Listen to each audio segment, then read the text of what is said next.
बिस्मिल्लाहिर्रहमानिर्रहीम। अस्सलाम वालेकुम तमाम दोस्तों को अपने YouTube चैनल पाक अपडेट्स पर खुश आमदीद कहता हूँ और उम्मीद है कि आप खैरियत से होंगे और बिल्कुल ठीक ठाक होंगे। तहरीक लबैक पाकिस्तान के हवाले से बड़ी अहम तरीन न्यूज़ आ चुकी है सामने, जो कि मैं आपके साथ शेयर करने जा रहा हूँ। जैसा कि आप जानते हैं कि सानिया हवेलियाँ जो है वो काफ़ी ज़्यादा मसाइल का शिकार है, काफ़ी ज़्यादा उसमें जो है वो इस वक्त एक्सक्लूसिव चीज़ें सामने आ रही हैं जिनका पहले कुछ भी जो है वो इल्म नहीं था और बहुत सी बातें जो है वो छुपी हुई थी, लेकिन अब वो तमाम तफसीलात जो हैं वो सामने आना शुरू हो चुकी हैं। आप जानते हैं कि तहरीक लबैक पाकिस्तान ने वहाँ पर एक रैली निकाली, एक जुलूस निकाला मिलादुन नबी सल्लल्लाहु अलैहि वसल्लम के हवाले से, जिस पर शदीद किस्म की शेयरिंग की गई और फायरिंग भी बहुत ज़्यादा की गई, जिसके नुकसान में कारकुनान जो हैं वो शहीद हुए। और तहरीक लबैक पाकिस्तान का ये कहना था कि हमें इंसाफ दिया जाए, ये हमारे साथ ज़्यादती हुई है और बिल्कुल ज़्यादती हुई है, क्योंकि ना तो तहरीक लबैक वहाँ पर कोई लॉन्ग मार्च लेकर जा रही थी, ना तो कोई धरना लेकर जा रही थी, ना तो कोई रुकावटें लगा रही थी, ना किसी किस्म का कोई और मसला था, बल्कि उन्होंने एक जगह मुंतखब की हुई थी कि हमने यहाँ पर जुलूस करना है। लोगों का ये कहना है कि वहाँ पर एक मुआहदा था तो उस मुआहदे की खिलाफ वर्जी हुई। तो तहरीक लबैक पाकिस्तान ने इस हवाले से ये बयान रिकॉर्ड करवाया कि जहाँ से मुआहदा शुरू होता है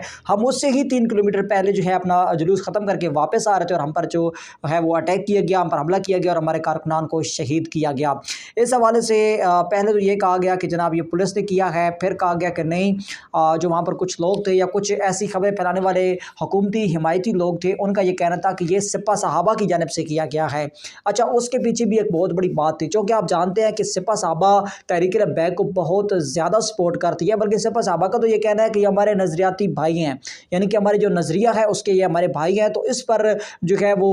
इन दोनों जमातों को आपस में इख्तलाफ पैदा करने के लिए और दूर करने के लिए एक दूसरे से जो है वो ये मामला किया गया और इन दोनों के दरमियान जो है वो क्लैश पैदा करने की कोशिश की गई, ताकि किसी न किसी तरीके से दोनों जमातों में क्लैश पैदा हो जाए और उनमें दूरी पैदा हो जाए। और साथ ही साथ ये जो मामला है, जिस तरीके से तहरीक लबैक यहाँ पर पहुँची है और तहरीक लबैक अगर यहाँ पर कामयाब अपना मिलाद मुस्तफ़ा का जुलूस जो है वो करती है, तो ज़ाहिर सी बात है इस पर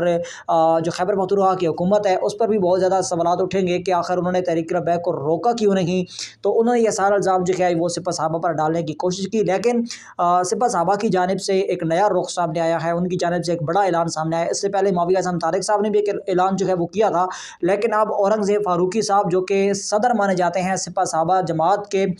उन्होंने ऑन द रिकॉर्ड ये बात की और अपने लोगों से बातचीत करते हुए ये बात की है कि हवेलियों के अंदर तहरीक लबैक पर जो हमला हुआ है उस पर जो इल्ज़ाम सिपा सहाबा पर लगा है वो बेबुनियाद इल्ज़ाम है। मैंने वहाँ पर, उनका ये कहना था कि मैंने वहाँ पर जो हमारे ज़िम्मेदारान हैं सिपा सहाबा के, हमने उनसे बात की और उनसे पूछा कि आखिर ये क्या मामला है और आपने क्यों ये काम किया है। तो उनका ये कहना था कि हम अपने अहले सुन्नत भाइयों को क्यों कत्ल करेंगे, क्यों शहीद करेंगे, उन पर क्यों हमला करेंगे, हमारा इस मामले से दूर दूर तक कोई ताल्लुक़ नहीं है, ये सिर्फ़ और सिर्फ हम पर जो है वो इल्ज़ाम लगाया गया है और ये कार सब कुछ जो है वो पुलिस रही है, लेकिन इल्ज़ाम जो है वो सिपा सहाबा पर लग रहा है ताकि इन दोनों जमातों में क्लैश पैदा हो जाए और इस सारे मामले को मजहबी फ़िरकावारियत का रंग दिया जा सके। तो ये एक नया रुख जो है वो सानिया हवेलियाँ का सामने आया है। लग ये रहा है कि इस मामले को दबाने की कोशिश की जा रही है, लेकिन तहरीक लबैक जो है वो कभी भी इस मामले को दबने नहीं देगी, क्योंकि इनके जितने भी लीडरान हैं उनका सारी तवज्जो, उनका सारा जो जितना भी उनका सिस्टम इस वक्त है वो सारे का सारा उनकी तवज्जो मरकूज़ है इस सारे मामले पर कि आखिर फ़ैसला क्या आता है और हुकूमत जो है वो हमारे बारे में क्या लाएअमल अपनाती है। अपनी राय का ज़रूर कमेंट सेक्शन में लाजमी कीजिएगा। इंशाल्लाह मिलेंगे नए वीडियो में, तब तक के लिए इजाज़त दीजिए। अल्लाह हाफ़िज़।